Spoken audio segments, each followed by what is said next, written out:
Assalamu alaikum warahmatullahi wabarakatuh. Alhamdulillah wathanau lillahi wassalatu wassalamu ala rasulillah wa ala alihi wa ashabihi wa man walah, ma ba'd. Mwenyezi Mungu subhanahu wa ta'ala atutaka sisi tuwe ni watu wenye kutenda matendo mazuri. Man amila salihan min dhakarin au untha wa huwa mu'min, amali iwe ni salih ni lazima iwe na sharti mbili. Baada ya sharti ya kwamba wewe umekuwa mu'min, ile ni sharti ya kwanza. Zote ni sharti tatu, lakini ya kwanza ni kwamba wewe tayari umekuwa mu'min, tashhadu an la ilaha illa Allah wa anna Muhammadur Rasulullah.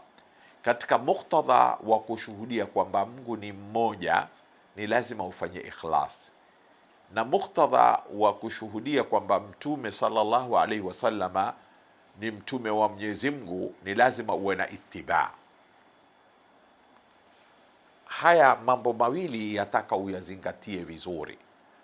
Ukishuhudia Mungu ni mmoja, kwa hivyo ibada umfanyie yeye peke yake, na ukishuhudia kwamba mtume ni mtume wa Mwenyezi Mungu, lazima umfuate, kwa sababu ukishuhudia Mungu ni mmoja kisha ukawa huna ikhlasi, utakuwa hujawa mkweli.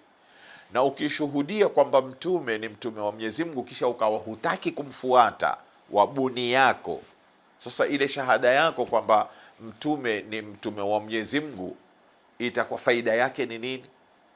Na hapa ndipo wanavyoteleza wengi watu wa mambo ya uzushi, wanateleza kutofahamu maana yeye kushuhudia kwamba huyu ni mtume wa Mwenyezi Mungu. Maana huyu ndiye mwalimu wetu wa sisi kumfuata katika kila tunalolifanya linaloitwa ibada.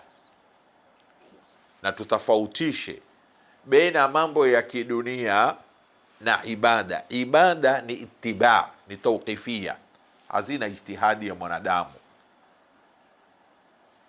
Na amali za kidunia, Mtume anasema antum a'lamu bishuuni duniyakum, nyinyi mwajua mambo ya dunia yenu.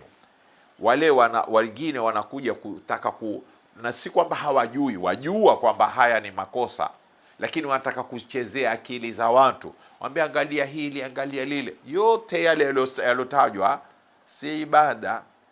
Unapomwabudu Mwenyezi Mungu, mwabudu kwa ikhlasi na kumfuata mtume, ndio ibada yako itaitwa ni ibada. Assalamu alaikum warahmatullahi wabarakatuh.